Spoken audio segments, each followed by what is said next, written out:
সব মুসলিম দেশগুলো কিসে ব্যস্ত? ফুটবল বিশ্বকাপ আয়োজন করবে এটাতে ব্যস্ত।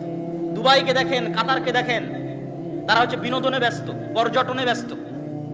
কোটি কোটি টাকা আল্লাহ তাদের হাতে দিয়েছে, কিন্তু সেই টাকা তারা ইনভেস্ট করছে বিনোদনের জন্য, পর্যটনের জন্য। তাহলে এই মুসলমানদেরকে যদি আল্লাহ সুবহানাহু ওয়া তাআলা গোলাম না বানিয়ে রাখেন, কাদেরকে গোলাম বানিয়ে রাখবেন? আজকে যদি আপনি আমার বাংলাদেশে আসেন, তাহলে বাংলাদেশ পাকিস্তানের মতো যে রাষ্ট্রগুলো আছে, থার্ড ওয়ার্ল্ড কান্ট্রি, এই সমস্ত রাষ্ট্রের যারা দায়িত্ব পালন করে, তাদের হাতে দুইটা টাকা থাকলে তারা রাস্তা তৈরি করে, ব্রিজ তৈরি করে, কালভার্ট তৈরি করে। তাদেরকে জিজ্ঞেস করেন দেখি যে কোনো বড় কোনো প্রজেক্ট জ্ঞান এবং গবেষণার জন্য আছে কিনা। বিশ্ব বাদ দেন, দক্ষিণ এশিয়ার মধ্যেও ঢাকা ইউনিভার্সিটির নাম প্রথম তালিকায়, প্রথম লিস্টে নাই, বুয়েটের নাম নাই, সারা পৃথিবীর 1000 বিশ্ববিদ্যালয়ের মধ্যে নাই। কেন? জ্ঞান এবং গবেষণার জন্য বরাদ্দ নাই। জ্ঞান এবং গবেষণা নিয়ে কেউ চিন্তা করে না, প্রয়োজনও নয়। কেননা মদখোর, নেশাখোর, জুয়াখোর লালন পালন করলেই ক্ষমতায় টিকে থাকা যাবে। মদখোর, নেশাখোর, জুয়াখোর বানালেই মানুষকে গোলাম বানানো যায়। আর এই মদখোর, নেশাখোর, জুয়াখোরদেরকেই পাঠাবে হচ্ছে বিদেশে রেমিটেন্স ইনকাম করতে। কেন? বিদেশে কামলাগিরি করতে তো শিক্ষা লাগবে না। আমি কাউকে কষ্ট দেওয়ার জন্য বলছি না, কোনো মুসলমান ভাই, কোনো প্রবাসীকে কষ্ট দেওয়ার জন্য না, আমার জাতির অবস্থা বর্ণনা করছি। এই জন্য সরকারেরও গুরুত্ব নাই যে আপনার সন্তানকে শিক্ষা দিতে হবে বা সঠিক শিক্ষা আপনার সন্তানকে দিতে হবে, এটার গুরুত্ব নাই। তাহলে গোটা মুসলিম বিশ্বে মুসলমানদের কাছ থেকে শিক্ষা বিতাড়িত, জ্ঞান গবেষণা বিতাড়িত, ইসলাম বিতাড়িত। তাহলে তারা কি দিয়ে আল্লাহর সাহায্য চাইবে? কি দিয়ে? না চেষ্টা করছে নিজের বিজয়ের জন্য, না শিক্ষার জন্য, না জ্ঞানের জন্য, না দিন পালনের জন্য। তাহলে কি দিয়ে আমরা আল্লাহ সুবহানাহু ওয়া তাআলার কাছে বিজয় চাইব? গোটা মুসলিম বিশ্বের অবস্থা যদি আপনি দূরবীন দিয়ে দেখতে চান, তাহলে একটা ছোট্ট উদাহরণ আমি দিয়ে থাকি। সেটা হচ্ছে, বিশেষ করে ইউরোপ সফরের পর আমার এই অভিজ্ঞতা হয়েছে। লিবিয়া, মরক্কো, আলজেরিয়া, এর পাশে হচ্ছে ভূমধ্য সাগর। এই ভূমধ্য সাগরের এক পারে হচ্ছে লিবিয়া, আলজেরিয়া, মরক্কো, আর ভূমধ্য সাগরের আর এক পারে হচ্ছে স্পেন, ইতালি, ফ্রান্স। তো গোটা পৃথিবী থেকে মুসলমানেরা অবৈধ পথে এখানে জমা হবে। সব মুসলমান, আফ্রিকার মুসলমান, ইয়েমেনের মুসলমান, সিরিয়ার মুসলমান, বাংলাদেশ, পাকিস্তানের, আফগানিস্তানের মুসলমান আর আফ্রিকার মুসলমান সব এখানে জমা হবে। জমা হয়ে রাত 12টা-1টার সময় বাতাস দিয়ে ফুলানো নৌকা, যে নৌকাতে কিছুই নাই, বাতাস দিয়ে ফুলিয়ে রেখেছে, ওই নৌকাতে গাদাগাদি করে 300-400 জন উঠবে। এই নৌকাটা ছেড়ে দিবে এই প্রান্ত থেকে, লিবিয়ার ত্রিপলির প্রান্ত থেকে। হয় ডুবে মারা যাবে, আর না হয় ইউরোপের কোনো দেশ তাদেরকে শরণার্থী হিসেবে থাকার জায়গা ভিক্ষা দিবে। এরা আমাদের কাছে ভিক্ষা করতে গেছে যে তুই একটা পাসপোর্ট দে, একটা আইডেন্টিটি কার্ড দে, আমাকে একটু শরণার্থী হিসেবে তোর দেশে বসবাস করার সুযোগ দে। এই নৌকায় বসবাস করা, এই থাকা সবগুলো হচ্ছে মুসলমান।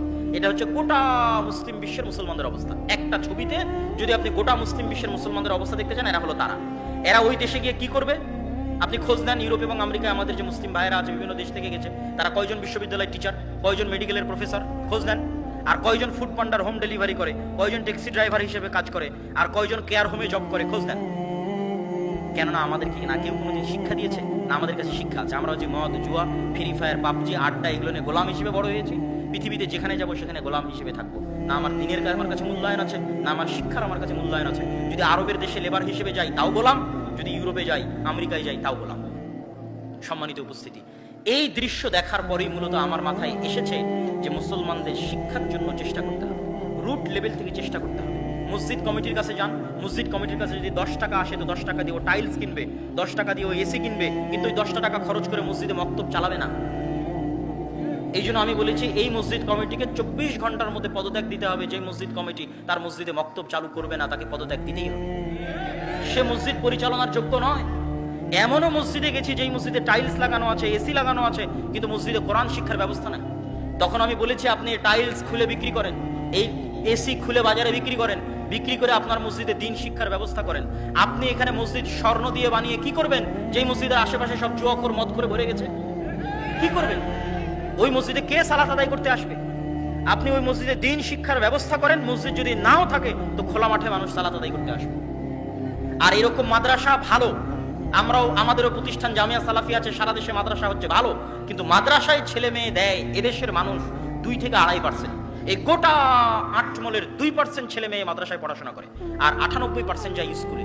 ওই 98%কে আপনি দিনের জ্ঞান কিভাবে দিবেন যদি আপনার মসজিদে আপনি মক্তব, দিন শিক্ষার ব্যবস্থা না করেন? আমি আপনাদের এই আটমল, এই শিবগঞ্জে পুরো একদিন সফর দিয়েছি। পুরো শিবগঞ্জ উপজেলায়, জয়পুরহাটের কালাই উপজেলায়, এগুলো প্রত্যেকটা উপজেলায় আমার একদিন করে দাওয়াতি সফর দেওয়া আছে। প্রায় 4টা জেলার 126টা মসজিদে সফর করে এখন পর্যন্ত 250টা মসজিদে আমরা মক্তব উদ্বোধন করেছি। বলেন আলহামদুলিল্লাহ। আমি আপনাদের কাছে উদাত্ত আহ্বান জানাতে চাই, যারা আজকে এখানে এসেছেন, একটা কাজ মাথায় নিয়ে যাবেন। একটা কাজ কি? কেমনে জামিয়া সালাফিয়ার সাথে যোগাযোগ করে আদাওয়া ইলাল্লাহর সাথে যোগাযোগ করে তাদের সিলেবাস নিয়ে আমার মসজিদে মক্তব চালু করা যাবে, আর মনে মনে বলতে থাকবেন যে ভিক্ষা করে হলেও আমার মসজিদে আমি মক্তব শিক্ষার ব্যবস্থা করব, বলেন ইনশাআল্লাহ। এটাই হচ্ছে বিজয়ের শুরু। দেখেন, বিজয়ের শুরু যদি দেখতে চান এই গোটা ঘটনা দেখবেন। ইহুদি পল্লী দেখে আসবেন, ইহুদিদের গ্রাম দেখে আসবেন, ইউরোপ আর আমেরিকা দেখে আসবেন, তারা শিক্ষা নিয়ে কি পরিমাণ কাজ করে, আর আমাদের মুসলমানদের অবস্থা দেখবেন কি পরিমাণ বেহাল দশা শিক্ষার। আমরা অন্তত আমাদের দিনী লেভেল থেকে মুসলমানদেরকে অন্তত দিনের জ্ঞানটা যদি দিতে পারি, তারা কি পরিমাণ শক্তভাবে তাদের দিন ধরে আছে, এবং তারা হিংসার কারণে আমাদেরকে ধ্বংস করতে চাচ্ছে। এই কথাটুকু বক্তব্যে ছুটে গেছিল। হিংসাটা কি? ইব্রাহিম আলাইহিস সালাতু ওয়াস সালামের রক্তের দাবিদার তারা, আর আমার নবী মুহাম্মদ সাল্লাল্লাহু আলাইহি ওয়াসাল্লাম ইব্রাহিমের রক্তের দাবিদার। ফলত তারা যে সুপারিয়রিটি থিওরি, যে আমরা আল্লাহর সন্তান, বলেন নাউজুবিল্লাহ, আমরা আল্লাহর সন্তান আর বাকি সব আমাদের গোলাম, সবকে জবাই করা যাবে, এই জন্য ওদের অন্তর কাঁপে না। 10,000 মুসলমান মা এবং বোনকে হত্যা করে যেরকম লক্ষ যদি হত্যা করে অন্তর কাঁপবে না, কেন? ওরা মনে করে ওরা আল্লাহর সন্তান, এগুলো সব গোলাম, এদের জবাই করা যাবে। নাউজুবিল্লাহ মিন যালিক।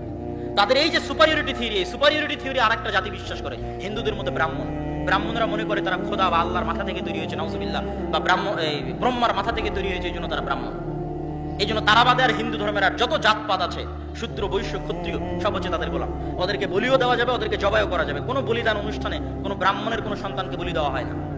সবসময় বলি দেওয়া হবে ব্রাহ্মণের চাইতে নিচু স্তর, কেন? তারা হচ্ছে, এটা হচ্ছে তাদের সুপারিয়রিটি থিওরি। এই দুইটা জাতি সুপারিয়রিটি থিওরিতে বিশ্বাস করে।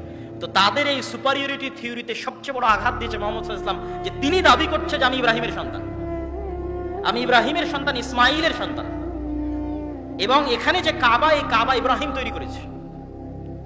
এটা অনেকের কাছে মেসেজ নাই, ইউরোপ এবং আমেরিকা এবং ইসরায়েলের অনেকের কাছে মেসেজ নাই যে ইব্রাহিম আলাইহিস সালাতু ওয়াস সালামের তৈরি করা ঘর হচ্ছে কাবা। মুসলমানেরা দাওয়াতি কাজই করেনি, জানেই না। তা এরকম বহু অসংখ্য ভিডিও দেখতে পাবেন যে তারা জানেই না যে কাবা ইব্রাহিম আলাইহিস সালাতু ওয়াস সালাম তৈরি করেছে, কেন? তারাও তো আব্রাহামকে সম্মান করে।